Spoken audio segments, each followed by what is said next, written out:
Aja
কাৰণ ঈশ্বৰৰে জয় হয়, বাকীসকলৰ জয় হ'ব নোৱাৰে।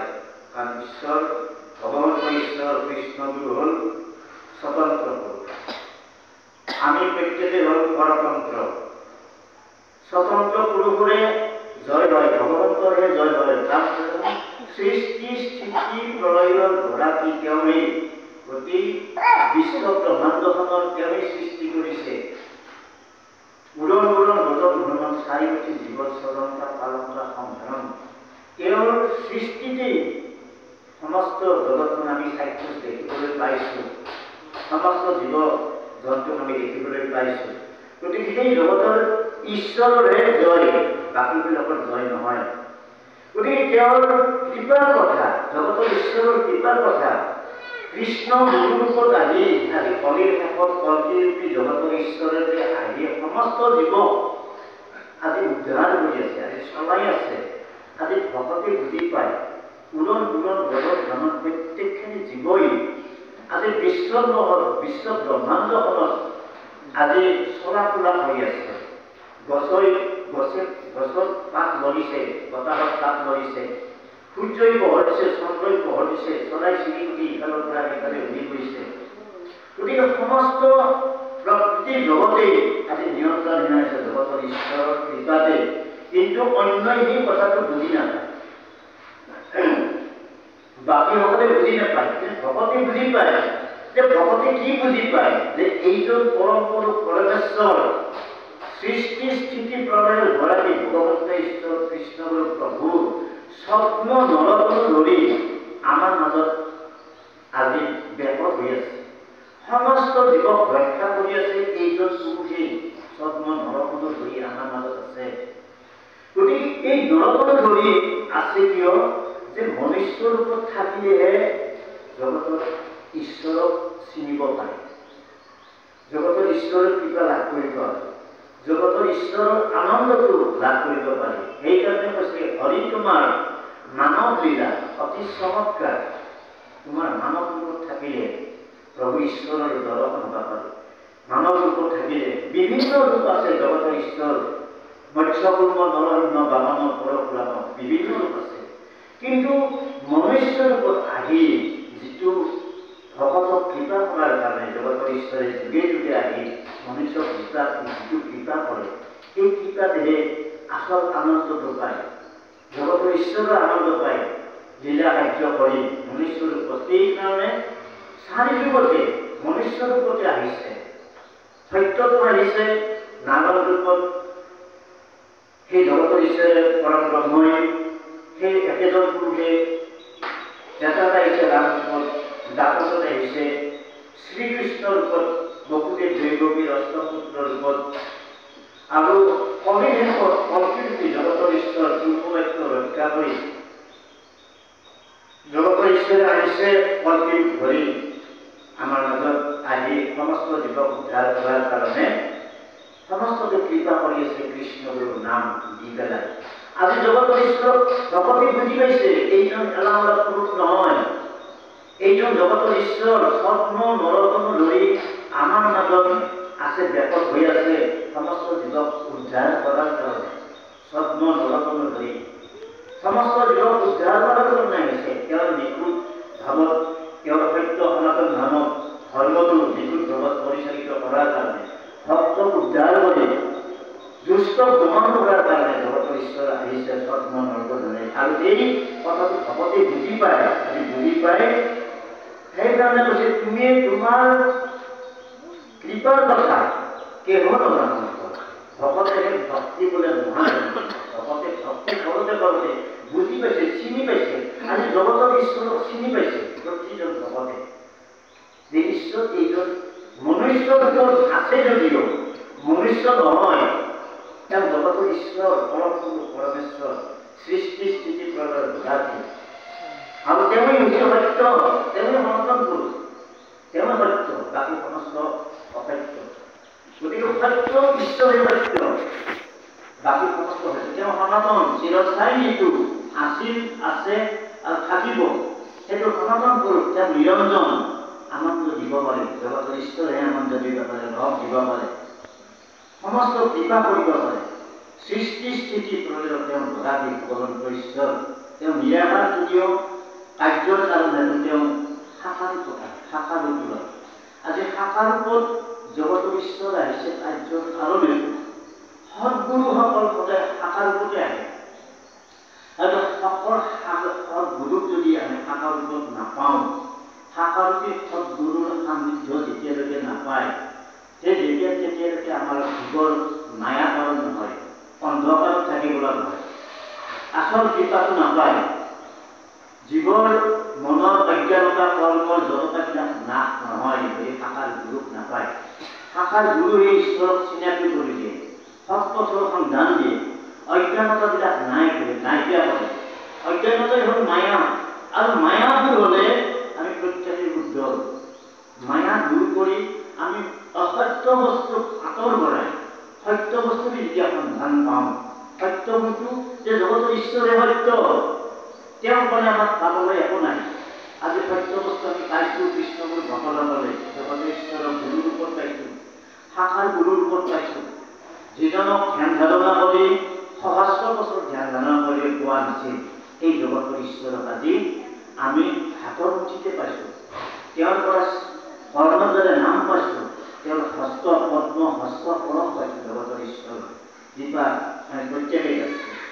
আৰু সেই তেওঁৰ যিটো নাম, তেওঁৰ নামত সমস্ত পাপবিলাক দূৰ হৈ যায়।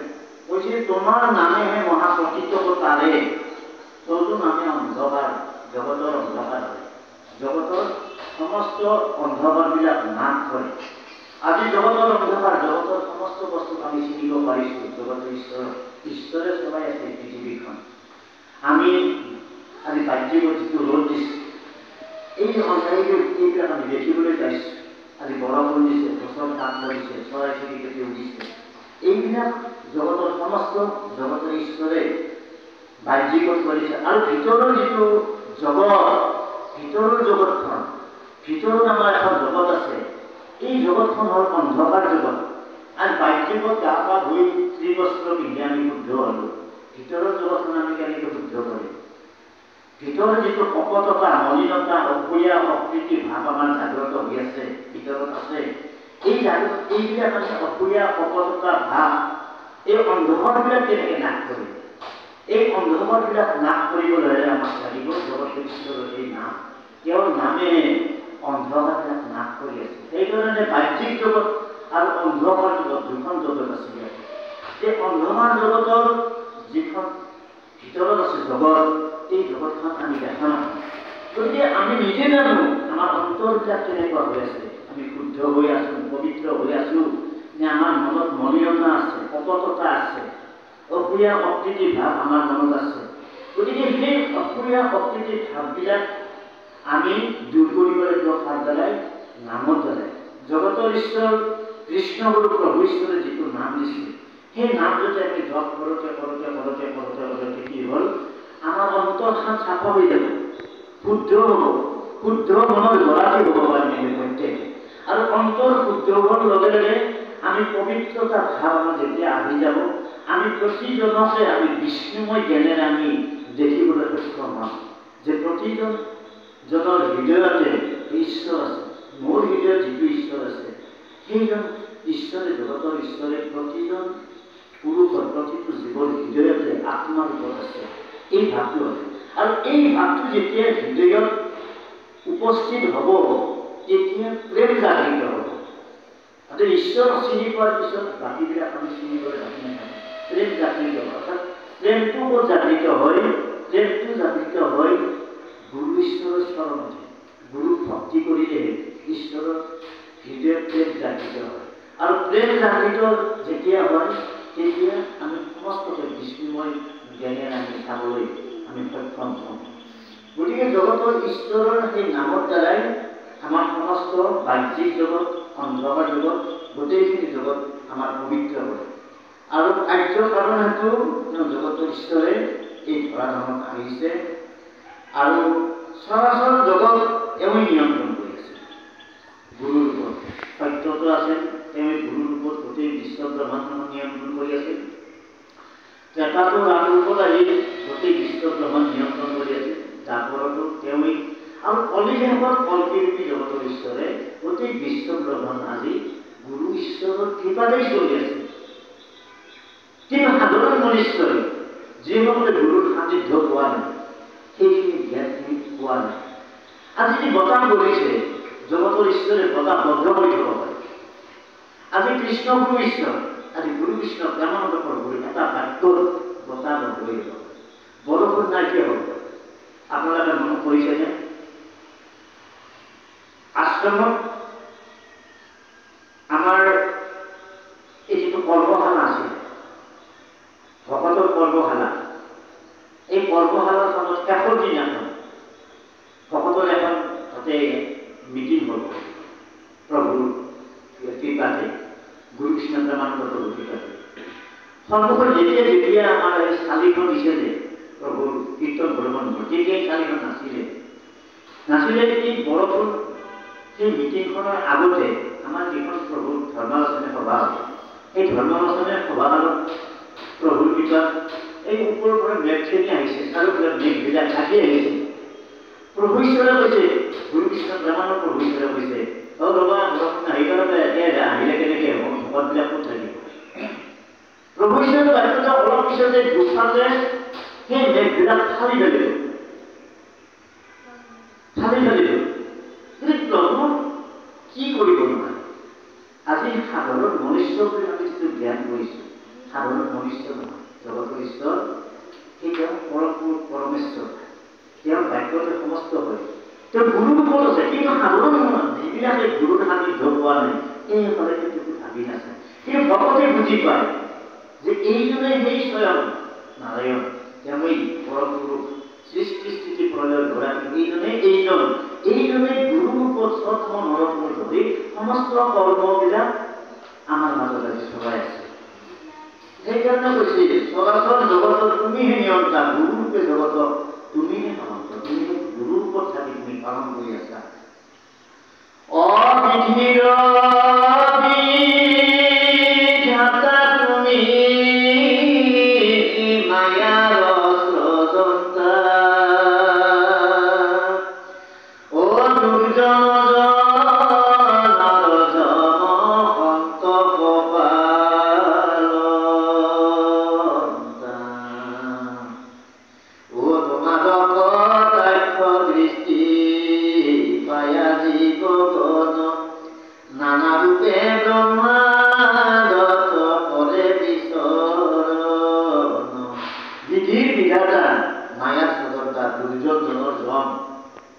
আমি ভাগৱত শাস্ত্ৰত পাইছোঁ, শাস্ত্ৰত কৈছে দুৰ্জন আছিল, কংস আছিল দুৰ্জন, বেন আছিল দুৰ্জন, হিৰণ্যকশিপু আছিল দুৰ্জন। আৰু দুৰ্জনসকলে ঈশ্বৰৰ দ্ৰোহ আহি, শিশুপাল আছিল দুৰ্জন, নামৰ দ্ৰোহ আছিল, ঈশ্বৰৰ দ্ৰোহ কৰিছিল। আৰু সেইমতে সেই দুৰ্জনসকলক যেনেমতে গতি দিব লাগে, জগতৰ ঈশ্বৰে সেই দাসৰতি দি থৈ গৈছে। আৰু এই শেষত কল্পী জগতৰ ঈশ্বৰ আবিৰ্ভাৱ দুৰ্জন কোন? আজি সমাজত যিবিলাকে নামৰ অপপ্ৰচাৰ চলায়, গুৰুৰ অপপ্ৰচাৰ চলায়, গুৰুৰ বাণীসমূহ নামানে, শপত হ'লেও যিবিলাকে আজি আমি গুৰুৰ বাক্যবিলাক যেতিয়া পালন নকৰোঁ, গুৰুৰ বাণী যদি আমি উপলব্ধি নকৰোঁ, গুৰুৰ বাক্য, গুৰুৰ নাম আমি নলওঁ, সৰল হৈ যদি গুৰুৰ দৰ্শন নাপাওঁ, গুৰুৰ নাম যদি আমি জপ নকৰোঁ, নাম অপৰাধ কৰা হয়, সেইবিলাক হৈছে দুৰ্জন। গুৰুৰ বাক্য যদি আমি পালন নকৰোঁ, আমি যে সময়তে গুৰুৰ বাক্য, গুৰুৰ কৈছে যে নাম ল'ব লাগে, ভক্তি কৰ নাম ল, ত্ৰিসন্ধ্যা নাম ল, ৰাতিপুৱা, দুপৰীয়া, গধূলি। দুপৰীয়াসকলে নল'ব পাৰে, কিন্তু ৰাতিপুৱা গধূলি সমস্তে নাম ল'ব লাগে। কীৰ্তন ঘৰত নৱতাৰ শুদ্ধ কৰি আমি কীৰ্তন ঘৰত গৈ নাম জপ কৰি, ধৰি নাম জপ কৰি, প্ৰাৰ্থনা কৰি, এক নাম কীৰ্তন কৰি, কামটি গভাৰে আমি নিত্য নৈমিত্তিক কৰ্মবিলাক কৰিব লাগে। আৰু গুৰুৰ যদি অপপ্ৰচাৰ কৰোঁ, গুৰুক নিন্দা কৰোঁ, গুৰুৰ আমি নানান ধৰণৰ কটু সমালোচনা কৰোঁ, তেতিয়াহ'লে এইবিলাক হৈছে গুৰুৰ দ্ৰোহী, এইবিলাক হৈছে দুৰ্জন। এই দুৰ্জনসকলক প্ৰভু ঈশ্বৰে বুজি পায় কেনেকৈ কাক কেনেকৈ বধ কৰিব লাগে। আমি কৰ্ম অনুসৰি আমি ফলবিলাক পাওঁ। গুৰু ঈশ্বৰে বুজি পায় কোনে কেনেকৈ কৰ্ম কৰি আছে। তেওঁ গ্লাছত চাই আছে, ঘৰত থাকিয়ে চাই আছে কোনজনে কি কৰি আছে, কি ভক্তি কৰি আছে, কি কৰ্ম দুষ্কৰ্ম কৰি আছে, না কুকৰ্ম কৰি আছে, গতিকে বুজি পায়। আজি গুৰু ঈশ্বৰে গ্লাছত ফটফটকে চাই আছে, তাতে থাকি চাই আছে সমস্তকে। সেইকাৰণে গুৰু ঈশ্বৰক আমি ভাগ দিব নোৱাৰো। তুমি মোক ভাণ্ডা, মই তোমাক ভাণ্ডো। 14 সাক্ষীক ভাঙিব কোনে? 14 হাত তুমি ঈশ্বৰক কোনে ভাঙিব, কোনে ভাগ দিব, কোনে হেৰি কৰিব, কোনে হেৰি কৰিব, ভাগ দিব? গতিকে আমি লুকাব নোৱাৰিম জগতৰ ঈশ্বৰৰ পৰা। ঈশ্বৰ চাই আছে। গতিকে সেইবিলাক হৈছে দ্ৰোহী, আৰু সেই দ্ৰোহীসকলক যিবিলাকে নাম অপৰাধ কৰিছে, যিসকলে বাক্য নামানে গুৰুৰ বাক্য, সেইসকলে নামৰ দ্ৰোহী আৰু গুৰুৰ দ্ৰোহী বুলি কৈছে। আৰু সেইসকলক ভকতৰ দ্ৰোহী, ভকতক যিবিলাকে নিন্দা কৰিছে, ভকতৰ গুৰু সমালোচনা কৰিছে, সেইবিলাকক জগতৰ ঈশ্বৰে চাই আছে। আৰু চাই থাকি সেইবিলাকক যাক যেনেকে গতি দিব লাগে জগতৰ ঈশ্বৰে দি আছে, ফল পাই আছে। সেইকাৰণে কৈছে বিধিৰ বিধাতা তুমি মায়াৰ স্বতন্ত্ৰা, দুৰ্জন জনৰ্জন, সেইবিলাক বিধি দুৰ্জন। গুৰু বাক্য পালন নকৰাটো, ভকতক নিন্দা, গুৰুক নিন্দা, গুৰুৰ নামক নিন্দা যিবিলাক কৰে, সেইবিলাক হৈছে সেইবিলাক দুৰ্জন বুলি কৈছে। অজয়তু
জগতপতি অগতিৰ গতি, অদণ্ডৱতে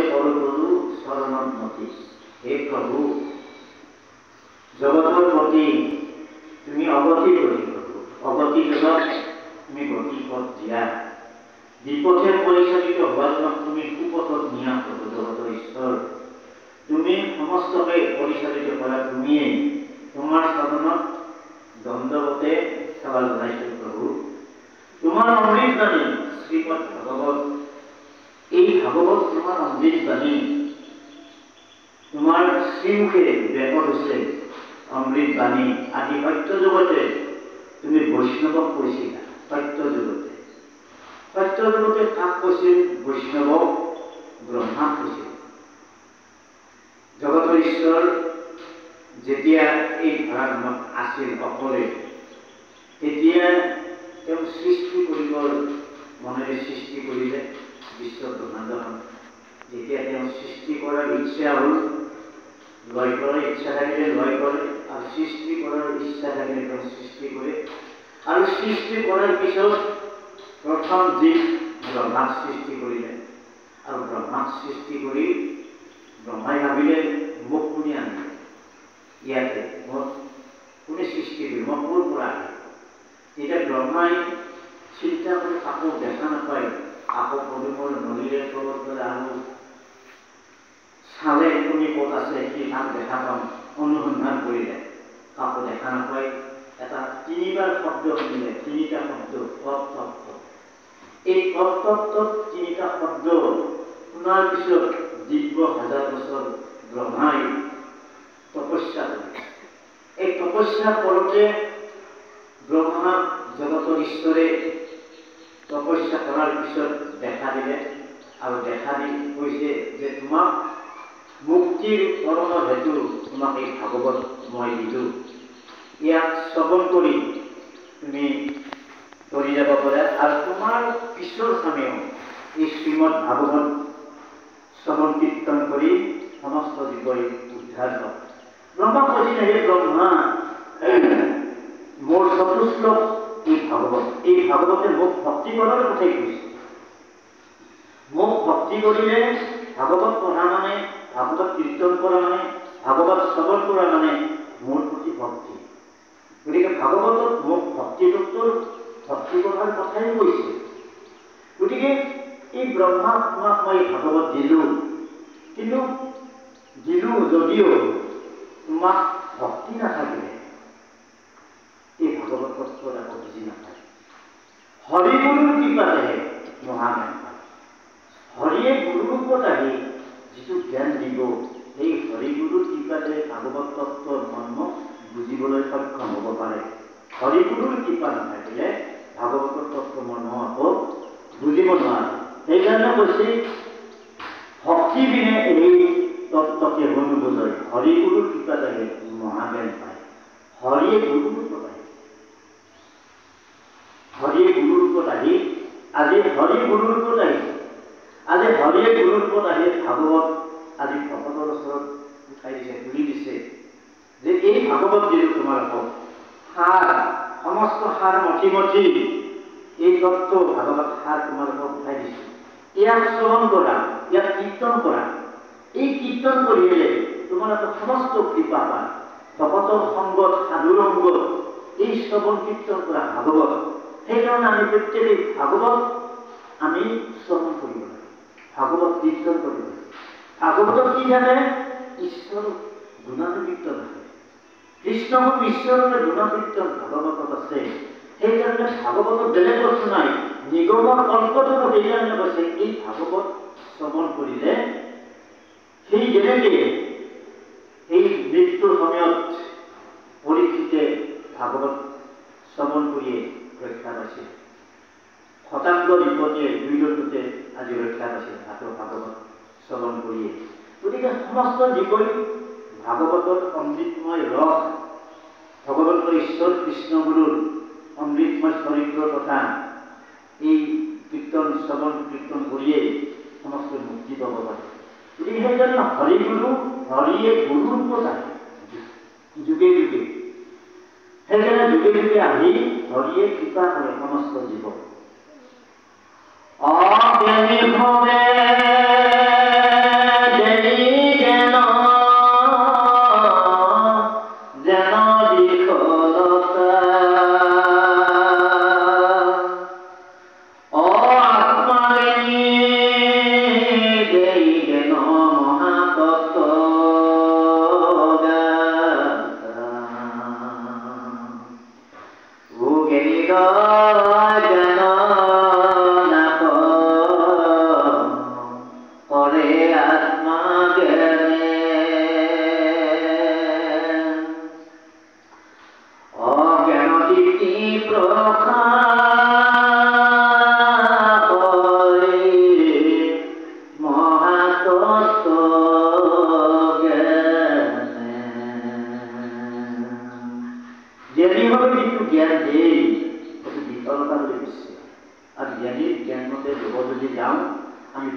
শৰণ নলোৱা যিসকলে আমাক জ্ঞান দিয়ে, গুৰু ঈশ্বৰৰ চৰণত শৰণ নহৈ, গুৰু ঈশ্বৰৰ কৃপা ধন্য নহৈ পেলাই, গুৰু ঈশ্বৰৰ কৃপাৰ পৰা যদি বঞ্চিত হৈ যিসকলে আমাক জ্ঞান দিয়ে, সেই জ্ঞান প্ৰকৃত জ্ঞান নহয়।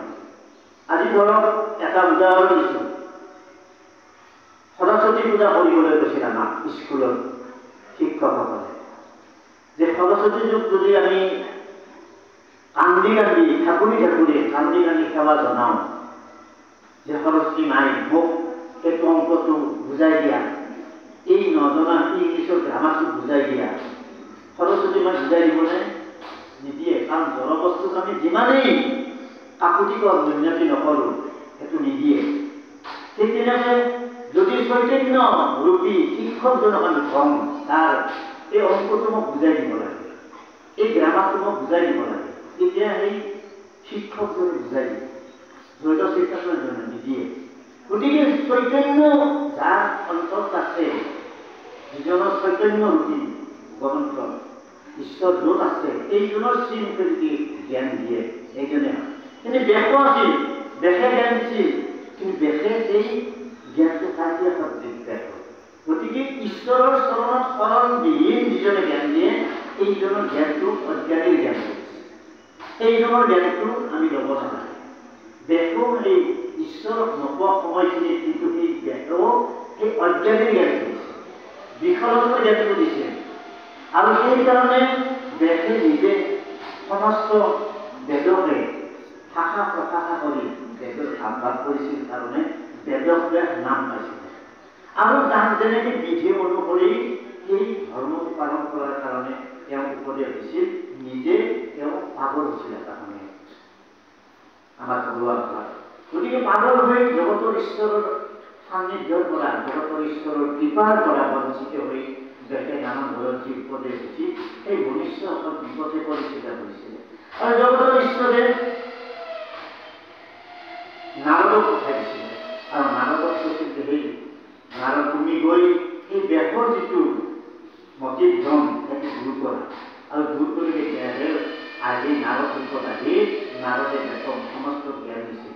তেতিয়ালৈকে গুৰু নাপাওঁ, গুৰু নোহোৱালৈকে আমাৰ অজ্ঞানতাবিলাক দূৰ নহয়। সেইকাৰণে হৰিগুৰুৰ কৃপা যেতিয়ালৈকে আমি নাপাওঁ, তেতিয়ালৈ মনৰ অজ্ঞানতা, মনৰ কপটতা, কৰ্মৰ জড়তা আমাৰ লাভ নহয়।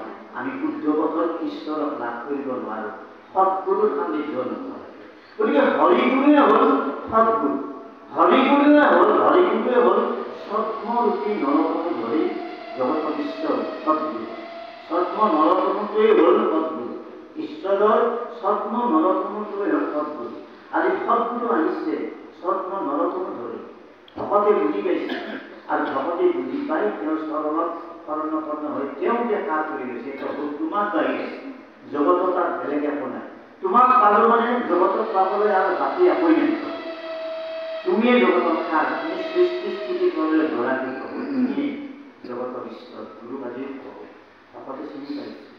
গতিকে গুৰুক পোৱাৰ পিছত বেলেগে একো নালাগে। সেইকাৰণে কৈছে আত্মাজ্ঞানী, আত্মাজ্ঞানী জ্ঞানী হবে দেহ জ্ঞান। আত্মাজ্ঞানী যিটো জ্ঞান দিছে, আত্মানে জ্ঞান কি জ্ঞান দিছে, আমি ক'ৰ পৰা আহিছোঁ, ক'ত যাম, ক'ত আছোঁ, কি আমি পৰমাত্মাৰ অংশ, আমিও এটা আত্মা, পৰমাত্মাৰ অংশ, আমি আত্মা। আমি জীৱদেহত আছোঁ, জীৱদেহত থকাৰ কাৰণে আমি জীৱাত্মা নাথাকোঁ।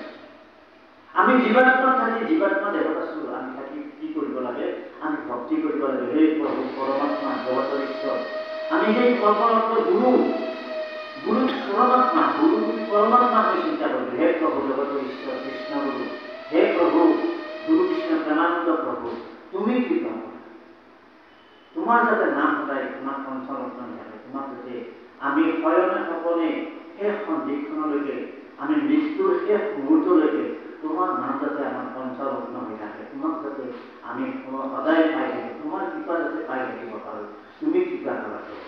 গতিকে ভকতে সেই বিচাৰে, গতিকে সেই আত্মাজ্ঞানীৰ জ্ঞানটোহে হ'ব দিছে প্ৰভু। আত্মাজ্ঞানী গতিকে যে আত্মাজ্ঞানটোৰ লোৱাৰ লগে লগে জ্ঞানীৰ অজ্ঞানবিলাক না হয়। যেনে যিটো জ্ঞান দিছিল সেই জ্ঞানবিলাক না হয় আত্মাজ্ঞানী জ্ঞানটো পোৱাৰ পিছতে। গতিকে আত্মাজ্ঞানীজনে কি কৰে, আত্মাজ্ঞানী আমাৰ গুৰু এতিয়া কৃষ্ণ গুৰু কৃষ্ণ তাৰমানে সেইজন হৈছে আত্মাজ্ঞানী। সেই সকলৰ আত্মাজ্ঞানীৰ জ্ঞানটো পোৱাৰ লগে লগে জ্ঞানীয়ে অজ্ঞান আগতে আজ্ঞা হয়, অজ্ঞান দূৰ হৈ যায়।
গতিকে ঈশ্বৰটো থাকে য'ত প্ৰেম থাকে, প্ৰেম থকা জেগাতে ঈশ্বৰ থাকে।